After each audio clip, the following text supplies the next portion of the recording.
What's up? It's ADR back with ADR Sports TV. Your boy is back with another wholehearted video. I'm probably going to live stream again today too. I kind of like that. Shout out to like the 10, 15 people, whoever joined in and saw that yesterday. I do appreciate it. Your boy is going to talk about Week 20 Saturday Premier League predictions. We're going to see what's up with this, right? I've been away for a little bit. So hopefully, we can get the channel back up and running. I've been talking to quite a few different people trying to get some collabs going.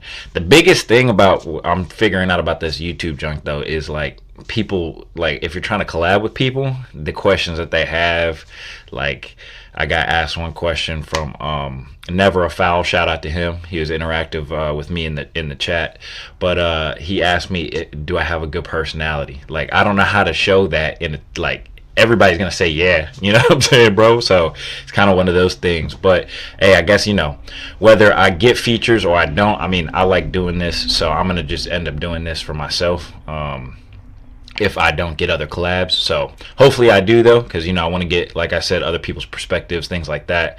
But hey man, it is what it is. Shout out to everybody who's trying to follow me along this journey. And we'll go from there, right? So it is what it is. We'll see what we do. We'll do what we do, and we'll move how we move. But let's go ahead and get started with some of the Premier League predictions. I'm looking down here at my other monitor, so please forgive me. But first game that we have here is Tottenham versus Newcastle. Tomorrow 7:30 in the U.S. Eastern Standard Time. So I think that the way that Tottenham's playing, I personally don't see them winning this game. Only saving grace that they really have is the fact that it is at their stadium, right? So that's one of the things that they have in their favor. I think Ange is going to have to make adjustments here. But what could help, it could and it couldn't, right? Because we've seen Newcastle take the mick out of Tottenham before. But if he finds that proper balance of not possibly moving all the way to the half point, to the halfway line, but also in between the 18 and the half, I think that'd be a good line for him to have his back line at. Reason being is Isak, if you give him and Gordon too much space in behind, they're just going to exploit that. But I think that midfield battle is really going to be huge, right? They got Joe Linton in there. They got Bruno Guimaraes, and they've got men like Tonali, right? So it really, really is going to be difficult, I think, for Tottenham to get a hold of the game. Granted, I will give Ange some credit here. They have a ton of injuries, but, kind of, I heard, some content creators calling, what's his name, James Maddison, a football genius, right? I wouldn't necessarily go that far. I think that's a bit extensive, right? But, he's one of those people who, on his day, he can really pop up, do what he needs to do, right? So it is what it is. He's got to be able to find a way to carry the team. He wanted to be on a bigger team. Wear the number 10, brother. You got to produce. You can't sit here and look around for your teammates, right? You got to do what you need to do. I think Bentancur's falling off a cliff. I think just most of the players at Tottenham are just not doing what they need to do, whether it's the manager that's giving them these too many decisions to make on the pitch, or whether it's them just not being locked in, right? So, hey, look, you got to do what you got to do.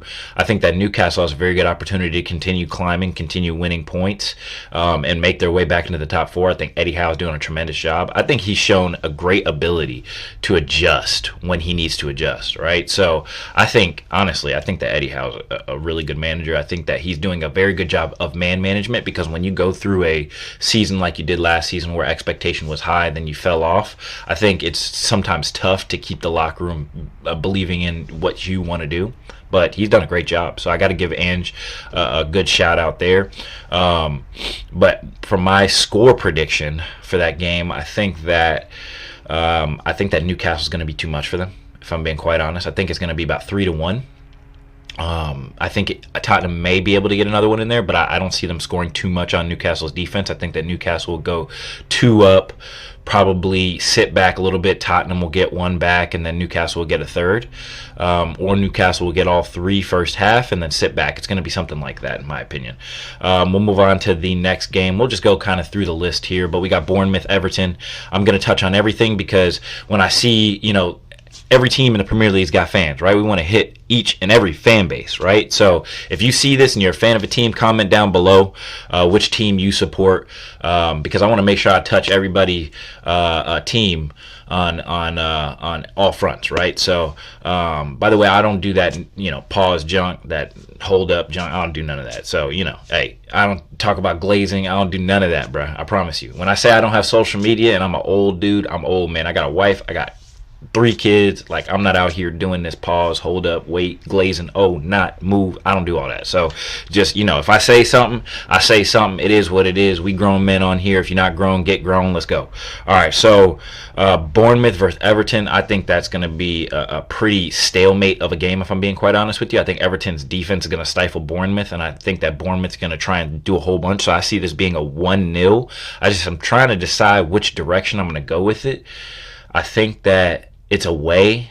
Bournemouth is pretty decent in attack, so I'm going to give it to Bournemouth. It's away for Everton, but I'm going to give it to Bournemouth because they're at home.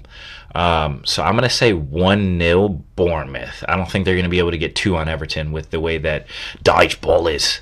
So we're going to go from there. Aston Villa versus Leicester. All right. This is pretty easy. Okay. The reason why I said it like that is, yes, in theory, it's easy. I just think that Unai Emery's kind of funny with how he manages. I think he just has a way of overcomplicating games and making games that aren't necessarily harder than they need to be. So, I'll say Aston Villa just for the sake of it. I don't think Leicester will score. So we'll just say a cool 2-0. A lot of teams have a lot of games, so I think my score predictions are going to be a lot lower. I think that once teams get up on opposition they feel like they need to be up on, I think that they're going to really just kind of coast and chill because they know they have so many games going into this month. I think I look somewhere like the average games that Premier League teams are playing are like 6. So definitely want to take some time and make sure that you're not overexerting any players, causing injuries, things like that, especially because the weather in England sucks. No offense to anybody who lives in England, but goodness gracious, man. It's always rainy there. You guys slipping and sliding. It's crazy. But hey, look, that's what you signed up for. If I was over there, I'd be ready to play in it. So you got to not make any excuses. Shout out to Ty on AFTV, man. You used a line one time where you said, it was raining out there as an excuse. Brother, it's raining for both teams. Wind's going for both teams. No excuses. You're out here. You make millions of pounds a year. Go ahead and get that dub, right? Crystal Palace versus Chelsea. Ooh. It's not so easy, is it, Chelsea? So Crystal Palace is gonna be a fun game, right? This, I think personally, is gonna be a fun game. Reason being is because I think that Chelsea is one of those teams who plays with the leash off. I think they're gonna have some fun, but I think that the way that Chelsea plays, Caicedo can't necessarily cover all the gaps that they give up, and I think Crystal Palace has the players to exploit those gaps. So we are going to see how this game plays out. I'm gonna go with a spicy score though of 2-2. Okay, I think it's going to be a draw. I think it's going to go 2-2. I think Chelsea's going to end up only getting 2 points out of the last 4. But, we're going to see. That's why these are predictions. They're predictions. They are not guaranteed. You say your piece and you move on, right? Southampton versus Brentford. I think that's pretty straightforward win. I'm going to be honest with you. I think that Brentford wins that. Southampton's at home. Will they get one early? If they don't get one early, it's going to be 2-0. If they get one early, it'll be 2-1. Way Brentford's playing, Brentford might move the ball around them. We're going to go 3-1. We're going to go 3-1 for Brentford for Southampton versus Brentford. And Mbeumo's looking good. I think Wissa will have a little bit more opportunity and more space against Southampton than he did against Arsenal. And Mbeumo showed his qualities against Arsenal. I think that one of the big... look, somebody sign Mbeumo. I'm going to be honest with you. Man's got a hairline like he's 38, but he's really 25. So, hey, look, that's that experience and age, right? So, I think that, he looks like he's somebody's uncle, but this man, I don't know if you guys are going to get this reference, but you get those old heads at the basketball court that are like 50 years old and they play against like the 15, 16, 17-year-olds or even sometimes young 20s and they're just getting buckets on them. That's what Mbeumo looks like and plays like, in my opinion. He just looks like he plays at his own pace. Very, very good for his age. I think he's only 25 again. So, hey, look, shout out to Mbeumo. Somebody needs to sign him. I would like him at Arsenal, to be quite honest with you, because I think he wouldn't disrupt the locker room, for one, for either starting or not starting. But for two, I think he's just going to bring some qualities that we need. need. Some grit, some pace, some power, and directness that I think we need with technical ability. Martinelli was that directness, but he's no longer that directness anymore. He just doesn't do anything for me. Manchester City versus West Ham. West Ham, I think this is Lopetegui's going to be. I think this is going to be his last game. I think he is. Honestly, I think he's atrocious. I think his decision-making isn't very good. I think it's quite obvious that the players aren't playing for him. I think how he sets up the team isn't very good. And I think, if I'm not mistaken, Gerard Bowen's out anyway. So there was their one attempt on being able to, maybe possibly get a counter. Unless they keep all 11 men behind the ball, which I don't see them doing, because that's not what Lopetegui wants to do. They're not winning this game. I think Manchester City win this game. I think maybe Kudus can get a goal, or Paqueta maybe get a goal. 3-1. 3-1 City. Brighton versus Arsenal. My team here. Let's go. For those who don't know, I'm an Arsenal fan, right? So, but Brighton versus Arsenal at Brighton. I think it's going to be a difficult game. I think that Arsenal is going to have to play at a higher tempo, higher speed to be able to get their footy done. And I really want to see them close it down in the first half. I want to see Ethan Nwaneri start again. Mikel Moreno, still kind of up in the air for me. I don't necessarily think that he's a bad player. I just don't think he moves any boxes for us. And at this moment in time, we need players that move the needle. You know what I mean? So it's one of those things where I don't necessarily care about the starting lineup, because I think they're going to be minuscule changes. I think it's going to be, Jesus. If Havertz is back, Mikel loves Kai Havertz, so he might try and shoehorn him in the team. But that's a topic for another day. Like I said, I'll go live today, so maybe I'll talk about that a little bit more. But I think it should be Jesus. Martinelli scored, so he's going to play him, and then Ethan up front, right? So I think that should be the front three. And then midfield, the way Brighton is, I would play. Depending on how Declan Rice is, you really want to be smart with him. I think that Mikel is trying to learn his lesson with Saka to not overdo it with Declan Rice, especially because he just got back from a broken toe. But that's to be seen. I think the biggest problem for Mikel is I feel like he's too reactive. He's not proactive. But hey, look, you learn. People learn different ways. It is what it is. Just learn from your mistakes, stop making them, and win us a freaking Champions League or the title, man. That's all I care about at this point. I don't care about these excuses. The team being thin. You're the one who made it thin. Your choice of people getting, or your players getting injured. That's your fault, because you didn't get them back up. You just thought Saka was going to play 1 million games in the season and didn't think that anything was going to happen to him. So there's that. Then I think that Brighton is going to have a good time on that left-hand side, though. Jurrien Timber having another yellow card, which got him suspended for this game. I think Matoma might be able to do something, but depending on how we set up, that really could change it. I think that with that, though, he's going to move Partey to right back. Thomas Partey versus Matoma is going to be a fun time. So I think that Brighton's going to get one. I think it's just going to be a close 2-1, to be quite honest with you. So hopefully I'm wrong. Hopefully it's like, a smooth sailing game and I don't have to freak out, but I see 2-1. Moving on, Fulham versus Ipswich.